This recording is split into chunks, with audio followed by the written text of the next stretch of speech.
Auzubillahiminash-shaytanir-rajeem. Bismillahir-rahmanir-rahim. Assalamu alaikum. Jiayanu, Pekhairagale, Ni Hao, Chunushumme, Washmale, Ohai Genzaimas, Guten Morgen, Ola, Boyor, Privyet, Kaifahal, Hale Shumma Chatore, Ahlan Wasalan, Marhaba, Buna, Mucho, Gracias, Swabi, Amballi Kreaya. Hosh Galden, and thank you very much, everybody, for tuning into PT World. You're definitely watching World this morning. I happen to be Shahzad Hassan Khan, and with me, I have my very well-learned colleague who happens to be Miss Hajar Satti. And we hope and pray that everybody out there is doing wonderfully well and that you're ready to kickstart your day with us. But first things first, hello Hajar, how are you doing today? How's the energy? Assalamu alaikum, and thank you so much for introducing me. Jazakallah khair. So before starting this conversation, Shahzad was, and I was preparing about, what we will talk in the show, and he asked me about that. There are some questions that, women, specifically wives, ask the men, and we need to discuss on that. Yeah. And I was just poking on him that, okay, it means that you had a hard time at the home or something. But he said, no, I came across this content on my mobile. And I was like, okay, I think then you keep talking about this content. That is why the smartphone catches that content when Probably, it comes to that. there's a lot But of... you can be labeled as very sexist, but I am not a feminist, but I'm extremely against the patriarchal system, so you get a free pass for that. All right. Whoever wants to label me with whatever they want, I'm going to speak about my own relationship, and I'm going to speak about my own wife today. So this is something which I recommend to my wife, that these are not the questions to ask from your husband or from me in that case. Okay. So imagine the first question is, so we're getting ready, we have to go somewhere for a dinner or for a wedding.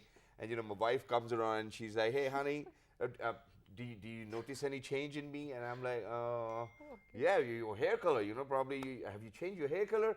And then all of a sudden she goes like, oh, you know what, it's not even my hair color. I believe that question in its first place is a setup. All you need to do is, even if you're wearing a new dress, just come straight up forward and be like, hey, honey, I'm wearing a new dress. How do you think I look? You look great. That's the answer. But no matter what happens, no matter what you say, the answer is never correct, number one. Number two, there's one more thing which I would want to say, and that is that wives will usually ask their husbands whether they have gained weight or not. See, everybody's got a weighing scale at their home. Please make sure that you go check your weight on the weighing scale. Why do you put that pressure onto your husband? Because no matter what happens, even if I'm going to be dead honest and I tell my wife, hey, you know what, I think that you might have gained a few pounds, and it's going to be a chaos, So why do you even have to put us, your husbands, into that testing position? Please don't do that. It's a setup. Please don't do that, because once you'll stop doing all of these things, all you need to do is, hey, honey, I'm wearing a new dress. How do I look? You look great. I think that's it. And the rest, obviously, just stand on the weighing scale and you would know how much you used to weigh before and how much you do weigh now. So please make sure that you do not set up your husbands, even if you feel like that you really need to have that argument. Yes. Okay, so I can't really, I haven't experienced that, and I can't really explain that, so I'm not in a position to comment on that. But I do feel that there are some people who expect us to catch from the social cues and not from the direct questioning. So I have this experience with my father also, because it happened some time ago that we were shifting, and I was extremely tired because all the day I was shifting things and stuff like that. So the mattress was the only thing that was left in the entire room, because the entire room got shifted there, right? So my Abba was also very tired because he was also into the shifting, and he came into the room and he scolded me on something that I didn't really grasp it. And then I was like, why I even got this, I didn't get it. And then my sister came to my rescue and she said, all he wanted was the mattress because he's also very tired. And I said, why didn't he openly said that to me? I would have got up out of the respect, but I was so tired. But that is how it is. I think in Pakistani culture, people are more looking for the social cues than answering the direct question. And I can give a better solution. So imagine if I take my wife into my garage, open the car's hood and be like, hey, I got a new engine. She won't even realize whether it's a new engine or not, because she's not seen it previously. Please, I think it's often usually preferred that that you ask questions directly rather than giving us hints. We're not good with hints since we are men. I think it's a little difficult for us to multitask. But let's see what's happening all over the globe and what's happening inside Pakistan. Top stories coming up. Haja, what do we have up first? So, Namaz-e-Janaza of Major Muhammad Munib Afzal, who embraced Shahadat during the flying mission last night in Harnai, Balochistan, was offered at Army Graveyard in Rawalpindi. Inna lillahi wa inna ilahi raji'un. Chief of the Army Staff, General Qamar Javed Bajwa, senior serving and retired military and civil officials attended the funeral. Just the khaki of the Shaheed was buried with full military honors. According to ISPR, Co-Commander Balochistan, senior military and civil officials attended the funeral. Later, bodies of the martyrs were dispatched to their native towns where they will be buried with full military honors. ISPR said the incident took place near Khost locality and all 6 personnel on board the helicopter embraced martyrdom. The martyrs include both pilot Major Mohammad Munim Afzal, resident of Rawalpindi, and Major Khurram Shahzad, resident of Atal. Other crew members include Subedar Abdul Wahid from Karak, Naik Jalil from Tehsil Kariyan, Sepoy Muhammad Imran from Hanewal, and Sepoy Shoaib from Tehsil Jhand. I think that's a very tough time on the aviation, military aviation business, because a few moments ago, not moments exactly, a few days ago, we also had that incident where the co-commander of the Quetta got martyrdom along with the entire crew. Yes. So, inna lillahi wa inna ilahi rajiun, and may the departed soul be blessed in Ameen, summa ameen, and patience for the bereaved, and obviously they are the sons of the soil, so each and every one of us feels the pain, and obviously such individuals leave behind legacy, and inshallah in days to come we certainly do not want to see such incidents taking place. And when it comes down to aviation, I think we really need to think about getting newer helicopters too as well. I certainly do not know what the problem is, but if we continue to fly 1980s and 1990s helicopters, God forbid, there's a chance of such a catastrophe as well. But may their soul rest in peace. But now coming down to where the savior of Pakistan's economy is back in the country, and we're certainly looking forward to how the dollar is actually decreasing, all of a sudden as he stepped foot on the soil. Pakistan Muslim League and leader Ishaq Dar has returned to Pakistan. Talking to media after arriving to the country, Ishaq Dar said that PMLN Supremo Nawaz Sharif, Prime Minister Shahbaz Sharif assigned me responsibilities as Finance Minister. He assured that he will try his best to bring country out of crisis, as he did in 1998 to 99 and 2013 till 14. Wow. Okay, so I think that's quite a political development. Now moving on, another development in which Minister for Information and Broadcasting, Maryam Aurangzeb, has said that she was saddened by the toxic impact of Imran Khan's politics of hate and divisiveness on the society. Retweeting a tweet of senior journalist Sayyid Talat Hussain, Maryam said she stayed and answered each and every question of the PTI activist. But sadly, she added the people there were victims of Imran's propaganda. The minister maintained we will continue our work to counter IK's toxic politics and bring people together. A couple of days ago, Minister for Information was heckled and harassed by a group of political opponents in London while she was in a coffee shop in London. Minister went to buy coffee from a cafe near the Marble Arch station, where a group of PTI supporters surrounded her, began yelling at her and videotaped her. The women supporters of PTI continued to target her with inappropriate allegations while also accusing her of being a thief. Political figures and journalists came to Maryam Aurangzeb's defense for exhibiting grace and composure in the face of heckling in London. I think that's a very polarizing sort of a situation in a country where people just start to judge every other person based on their political legs. I think this is the place of Allah subhanahu wa ta'ala to judge us. We humans are not responsible for that, right? Exactly. And we should condemn it. And Haja, in addition to that, we really need to be more civil. I think this is something which we really need to do, because even if we are in Pakistan, I don't think that anybody is going to go up to anybody and start harassing them. I mean, even if you're in England, that does not certainly mean that you're actually going to be blindfolded with the very objective of your political leader. I mean, it may be anyone. You certainly do not have the right to do it to any any individual who's out there, whether you like them or not. It's just against their rights too as well.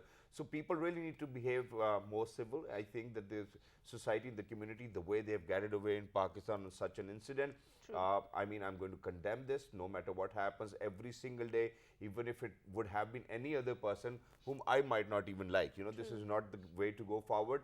And what are you trying to show other people?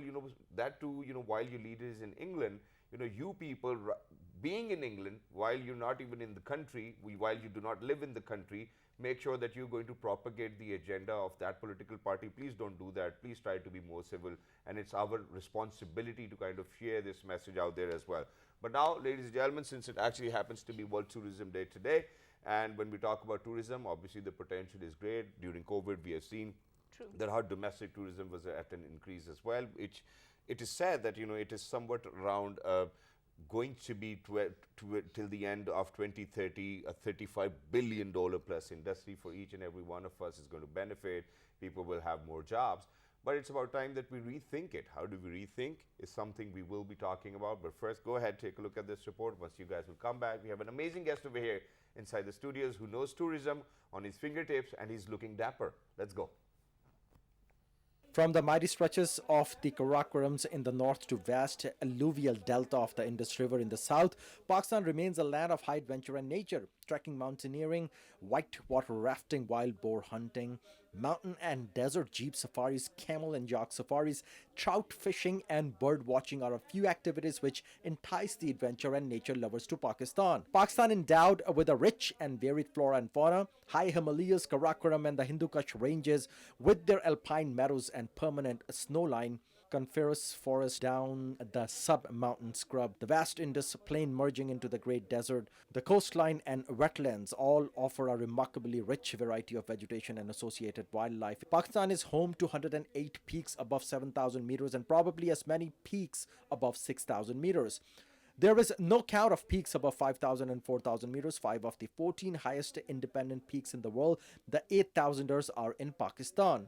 Tourism is a focused area of the present government. Several initiatives are being undertaken to garner the potential offered by the tourism industry, to develop and enhance coordination with provinces, federal ministries, and private actors, facilitate in the development of policies, strategies, frameworks to market and promote tourism potentials nationally and internationally. Tourism is rapidly reviving in Pakistan, which will benefit the country's economy and soft image.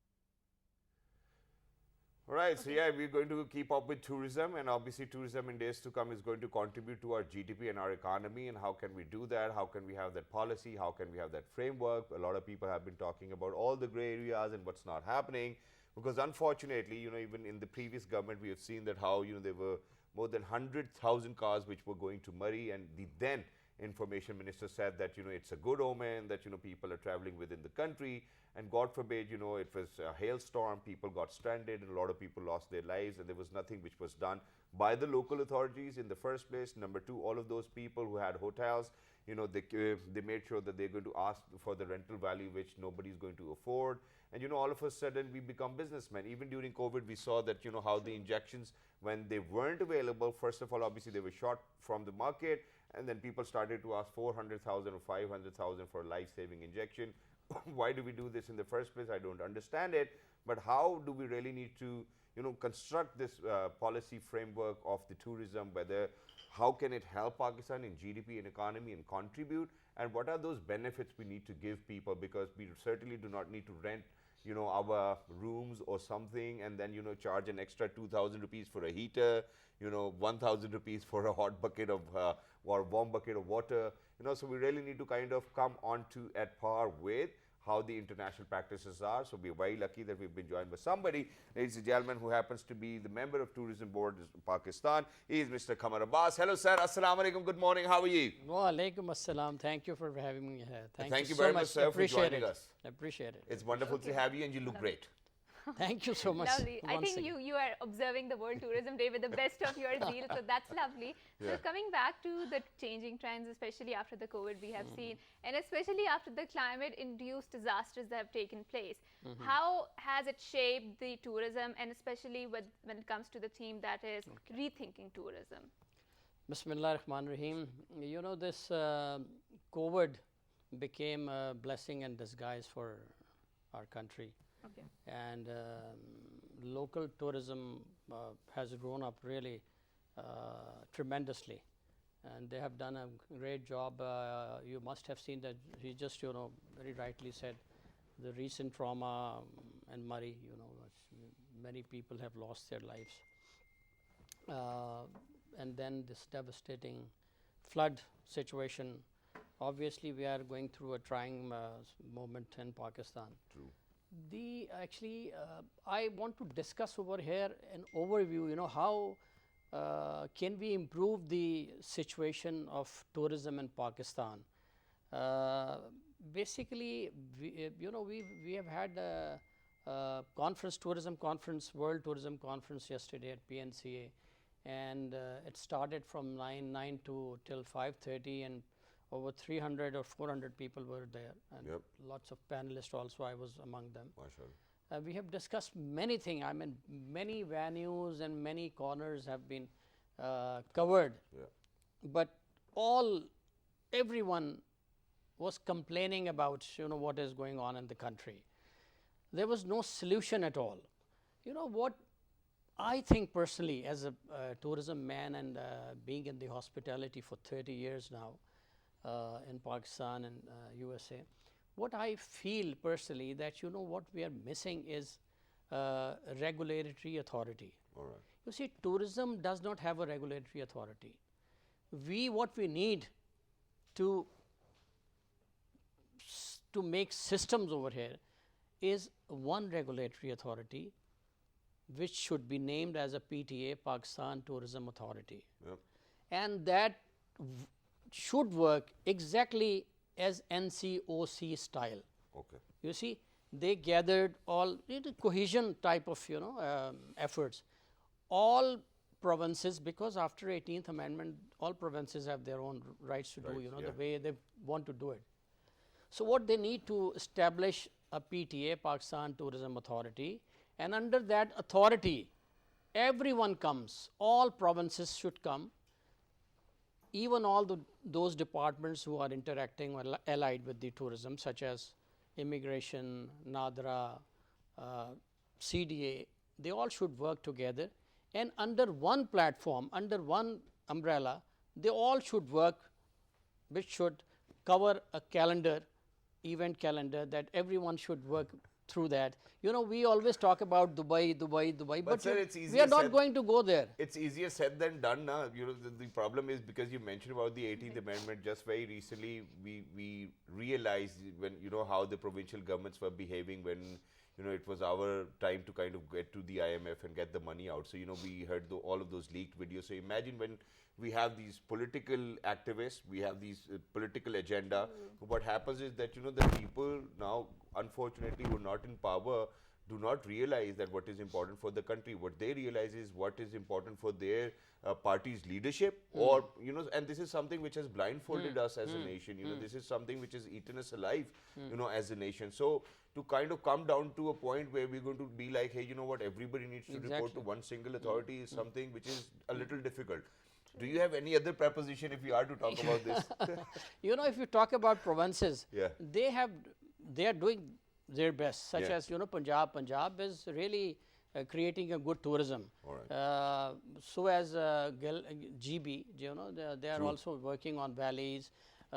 Punjab is working on culture. What our basic strength in tourism is our religious tourism. True. If we channelize only that, bring those like Kartarpur and Buddhism, and then Hindus, we can earn 4 to 5 billion. And tourism is such an industry where without, sending or selling anything, you earn foreign investment. True. So that this is the only industry where you can, you can see Dubai. Dubai is an oil producing country, but they have not concentrated on oil. They shifted to tourism. So as now Saudi Arabia is moving, following the Exactly. same footstep of And this is Dubai. exactly what we really need to do too, sir. For imagine, so if we're going to have a lot of foreigners over here, we might not even have the places they want to go to, right? So we certainly need to create those places, and it should be an open choice for anybody whether they want to go or not. Even given the fact that it's Islamic Republic of Pakistan, we really need to think from the perspective of what the people need rather than what we can deliver. True. True. And adding to this conversation, so I was listening to a very interesting podcast in which it mentioned that in Punjab Sharif, there's this very holy waters of the Sikhs, that is sort of their Aab-e Zamzam. And if we start bottling them and started exporting them to different areas of the world, because we see that the Sikh diaspora is very, present in a lot of countries, in a lot of areas of the world. So I think we will earn a lot of money when it comes to that. It's exactly like how, on our way back from Umrah or Hajj, we really need to pay 15 to 20 riyals for every bottle of the Zamzam. Why can't we do that, And it's being sold in the name of the Crown Prince too. So I think we can do that. We can sell it in the name of whoever I want. Exactly. Or we want. Exactly. We have we are rich country. We have lots of things available in terms of enjoying the tourism of the country, but we are so far failed to capitalize those areas. What else do you need in this country? So, sir, let's talk about the prospects for hotels and restaurants. We do need them in at least GB, because I've been to GB myself. Obviously people over there are very courteous. They know how tourism really needs, or the tourist really needs to be dealt with. So imagine I was there with my 3 daughters. While I was actually having food at a restaurant, the ladies came in, they held up my daughters and they're like, you enjoy your food, sir. And then obviously, you pay them tip or whatever you feel like. But we really need to inculcate these practices. They're not there. So what are the prospects for hotels and restaurants? Prospect is tremendous. Now you need to, the provinces needs to work. Okay. Because, we have 4 provinces. Yep. Islamabad itself is a very small entity, True. Over here also, we have this hilly areas, we have this Lakeview Park, we have Damaneko, we have this Faisal Mosque. Giving you an example, in the Abu Dhabi, you have a grand mosque, white mosque. I have seen people going there for tourism than for offering namaz. Why they are doing it over? Why they are going over there? Why can't we do it at Faisal Mosque? Exactly. This is as big as Grand Mosque is. True. You see, now actually what we are lagging is planning. Planning comes from the authority, from the regulatory authority. True. Now every in tourism department there are several departments. They are doing their own work, but there's no coordination, no cohesion. True. See, there's no one word, no one voice from tourism. Exactly. Now you can see that we have so many things available in this country. Now provinces needs to chip in and offer investors to come to this country and offer them various prospects such as franchising. Now they are developing malls, now they are developing real estate area should be developed also. IT area needs to be developed, and so as small franchises are coming in, we don't need guest houses over here. We need at least a good stay place, 3-star type of budgeted hotels. Exactly. So that people should come. And now people are coming, provinces are doing their job, but since there is no leadership, so that area is also lagging. And sir, I'm going to share one of these podcasts which I was listening to of Jeff Bezos, and he says that the sole reason why I made sure that Amazon's office is going to be right next to Microsoft, because Microsoft produces best software engineers, and this is something which we can utilize for our benefit. This is exactly how we need to think. So wherever their industry is, the relevant people need to kind of be around that. And if they're going to get those relevant people, obviously that certain area or specific area is going to flourish. But what are the prospects of when we talk about foreign direct investment in tourism? Do you think that there are prospects of FDI when we talk about tourism, restaurants? Oh yes, Okay. of course. We have relevant people available also, as you have rightly said. Mashallah. But they are not being utilized properly. They're not bridged. Exactly, their brain is not being utilized properly because they are not interconnected with each other. Exactly. Now you can see after COVID, our local tourism has increased 200 to 300%. True. And you can see now various international chains are coming into this country, and they are even they are offering franchises to the apartments also section. Now that this is another good area for tourism. The apartments are coming as a service apartment. Exactly. And then other than that, you can see that we have another opportunity that we can train our people in IT and have our own online reservation system, our own training system, because instead of people coming from abroad such as booking.com and making hell lot of dollars over here. Even those service departments you've been looking after, right? Exactly, and there is no check and balances. They are making money here. True. Why can't we have our own IT system? Exactly. And they should also come under the IT ministry. and Bookcrowd.com something. Exactly, bookcrowd.com. Yeah, that's a good name. Like Yeah. I think you come up with a great. And sir, in addition to that, there's one more thing. Now, for example, I'm going to share my experience of traveling over the world. So imagine when people see, even you at the airport, the immigration officer is going to greet you with a big smile. Yeah, Hey, this is you are missing here to also. stay, enjoy yourself, party, do whatever you want to do. From there onwards to wherever you're going to go, you never see anybody creating any sort of hindrance for you. Now, I'm going to share an example from Pakistan. I was on Pakistan tour and I went to this restaurant, a hotel in Gujranwala. And now imagine, so obviously we work with colleagues where they can be male or female. So that female, because we were traveling from Islamabad and we had a show that exact day, so the lady really need to dress up for the event. So imagine, so I told her, hey, you know what, you can keep the key of my room, go, change yourself and then come back. Imagine the hotel people didn't even let her in because sir khatoon andar nahi ja sakti. Now imagine what kind of tourism are we talking about is going to flourish in Pakistan when we have such reservations, and you even spoke about those checks and balances. So how can we give them that comfort which people require? Because if I'm spending millions or at least 500,000 rupees on a trip, I certainly do not want anybody to ask me these questions. And the example was set by Move and Pick Hotel in Karachi where I went, and they no question asked. Do whatever you want to do, enjoy yourself, just do not damage the property. Yeah. Go Why? ahead, please. Why? Because they have an international SOPs standards. True. They follow that. They give training, courtesy training, guest service training.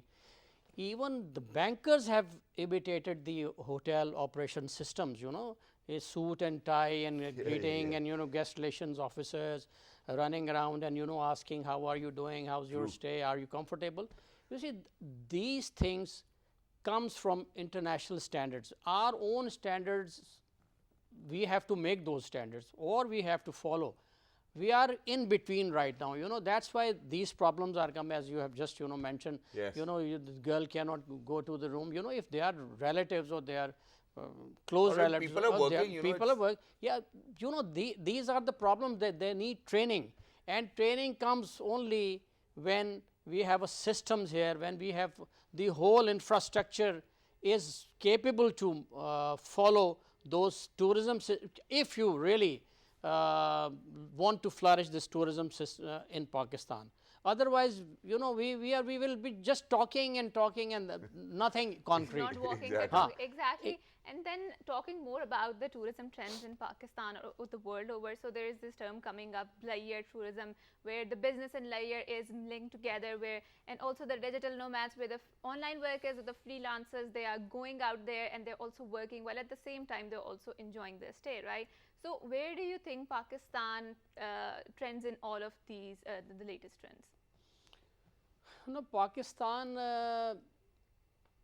I think we need a lot of improvement in our tourism area, because tourism opportunities are ample, but the people who deliver services are missing. Exactly. They are not here. True. Because of training. Or probably not properly educated. Not educated, there's no training. Now imagine that we have 700,000 scouts over here. We've talked about in our conference that, we should utilize them. Exactly. They have participated. They said, we are 50,000 only in Islamabad. Okay. So we can utilize their services to go in those areas. Those are still virgin, They trained people, we can use them, we can, pay them. True. Because tourism bring money. So, you spend money also on top. Exactly. So training is missing. Unless you train those people, you channelize those things, you will not be able to cover your hygienic system, your security system. Security is, yes, little bit improved in GB because they have started a, tourism police or something. And it's a local watch too. Exactly, so local everybody watch. is helping each Yeah. other. Now you see it is a rush tourism. During Eid holidays, people start rushing to Murray or, all those hilly areas, and because of there is no systems, no IT systems, no booking systems, there's no control on it. True. So there is a, bumper to bumper traffic, and they are, And everybody drives the way they want. Exactly. Yeah, so and there's no channelizing, we need to So we channelize really all need this. that policy. We really need some standard Policy, operations exactly. in place. We need regulation. Exactly. We we don't need have that regulation. Standard regulation, which is for everybody. may it be any Exactly. province, may it be any city, so And we obviously it's need going to be one standard. tourism, Exactly. one tourism in capital. They monitor whole provinces. Whole provinces work under their banner, such as NCOC. Exactly. Wonderfully they have covered Tackled this the COVID Exactly. COVID And sir, system. one last thing. So the hashtag can be one Pakistan, one tourism. I think that we can use that as well. Right. But very quickly, sir, towards the end, obviously we have seen catastrophic floods over here in Pakistan, where more than 33 million people have been affected by it as well. It is. A lot of properties has been damaged, and to recover from that, we need $30 billion. So imagine for an industry which was booming, and COVID obviously came in as a blessing in disguise. How long do you think it will take us to kind of get back to where we were? Actually, this flood situation, this devastating flood, obviously they have ruined the whole hotel industry Exactly. in Swat, True. mostly. Swat area is damaged, and we need to work on Swat, and I think a lot of help coming up from internationally and locally also. I hope that they'll be able to cover this hotel industry. Although it was not a big hotel industry, it was just a 2-star or 3-star. Yep. Maybe it's not 3-star, 1 or 2-star. So they can rebuild again, but again that needs help and help of people, help of government, and internationally, obviously. And sir, how are your And organization? it'll take maybe 1 year or so that they'll back to business again. And sir, how are the other organizations, the giants? I mean, for example, let's talk about Centaurus. Let's talk about all of these other hotels, 5-star hotels, are trying to help the local people, or do you think that they're taking that initiative? They are taking initiative, but not what they should have done it. No, All right. it is just Yes, I think they are not playing their part. I'm sorry to say about it. Thank you for saying But they that. should do it. Exactly. Thank you Right. very much. So I think this is the right time that we need to rethink about the tourism, because climate-induced catastrophes like the flooding is also affecting our approach towards the tourism, and we need to have more climate-resilient structures all over the place, because climate is affecting us very adversely when it comes to that. Exactly. And in addition to that, if I'm spending 100,000, 200,000, 50,000, 10,000, 5,000, 1,000, I am spending that amount of money so that I enjoy myself rather than creating more problems. So lesser questions asked. Make sure that all of those standard operating procedures are in place. They should actually be regulated. They should be for all over Pakistan, wherever you may probably go. They're only going to ask for your ID card or your wife's ID card or your spouse's ID card. You start to gather so many ID cards, we certainly have no idea where to get all of these ID cards from too as well. So please make sure that you make it conducive, you make it inclusive, and you make people able to enjoy whenever they're around you, rather not creating difficulties. This is how we're going to rethink tourism on World Tourism Day. With that, we're actually going to head out towards a short break. Once you guys will come back, you can only enjoy if you're healthier. If you're not, I don't think even if you take a vacation, you're going to get healthier too as well. You really need to be healthier first and then go enjoy vacations. That's something which we will be talking about in the next segment. Don't go anywhere. We'll be right back. Good morning.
I've seen many humanitarian disasters in the world, but I have never seen climate carnage on this scale. I have simply no words to describe what I've seen today.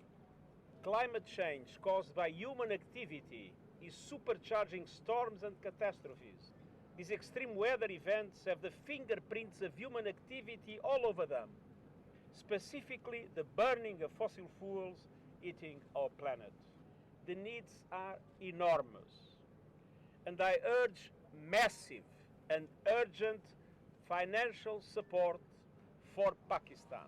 It is a question of justice.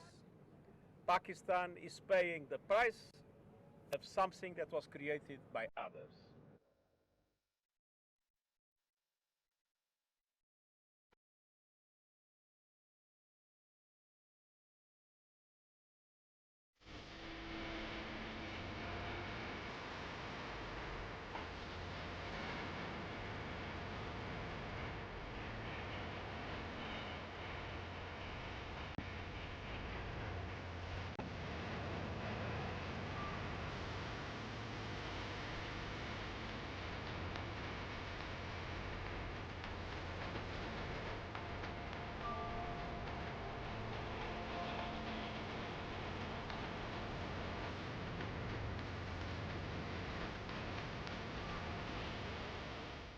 सैलाब से मुतासरा बहन भाइयों की मदद के लिए आगे आएं। अभी फंड लिखकर 9999 पर SMS करें और 10 रुपए अतिया करें या अपने अतियात वजीर आजम फ्लड रिलीफ फंड अकाउंट में जमा कराएं।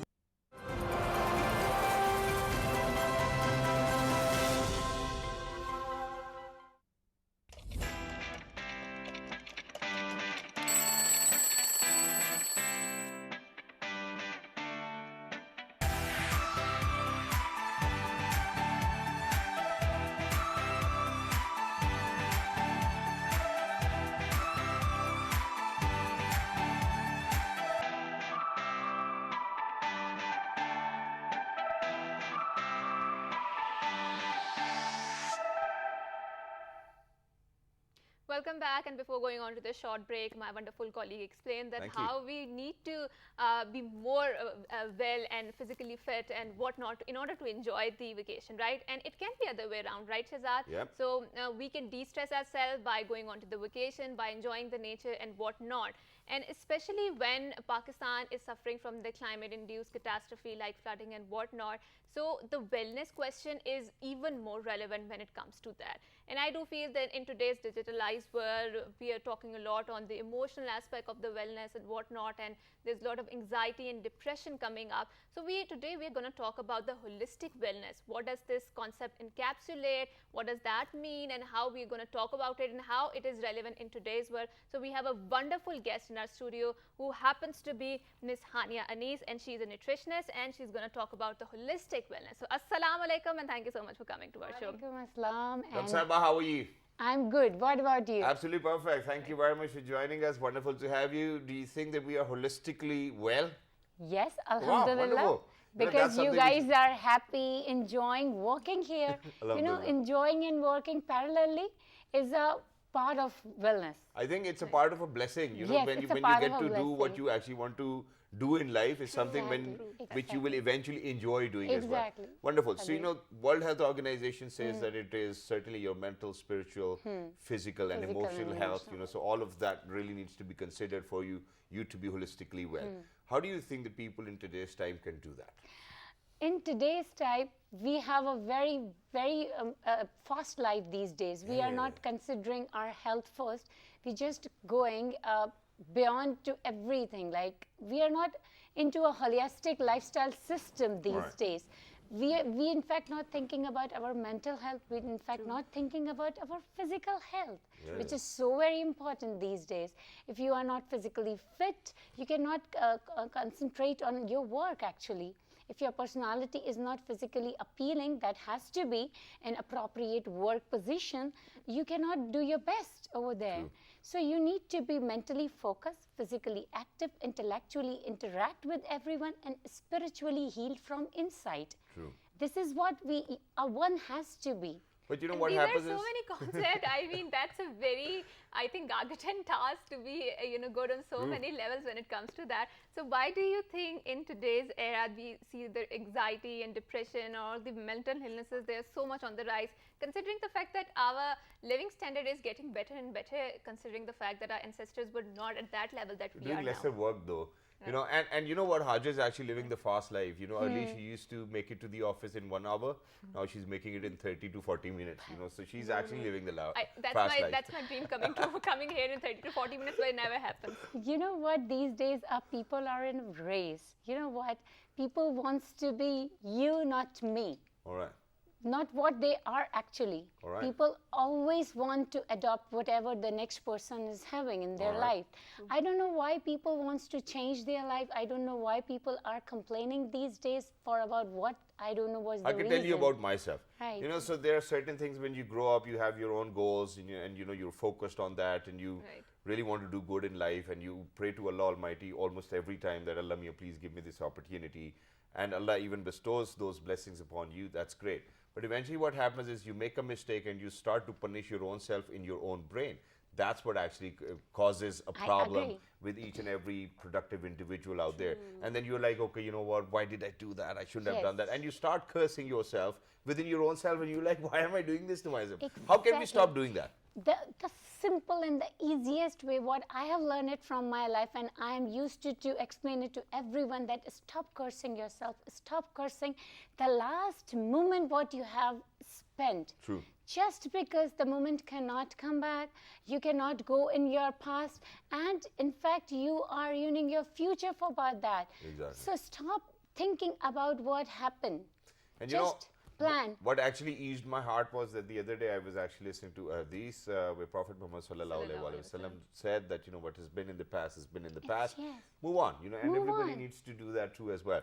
Now let's talk about all of those food products which we can consume, which can give us a good, healthy mindset. You know, not a healthier physical being, but a healthier mindset. Let's talk You about know, that. the food which is very close to nature, which are very less processed by human, that is always good for your Because they health, say- mental and physically both. Yeah, because they But say all you the- are what you eat. You know, so Exactly. imagine if I'm eating 2 parathas, does it make me a paratha? Yeah, sometimes what I used to say, you will be look like greasy, chipchipa, paratwala, atta type. But yes, you Ballon wala na, ballon wala. ballo wala and Ballo all. wala.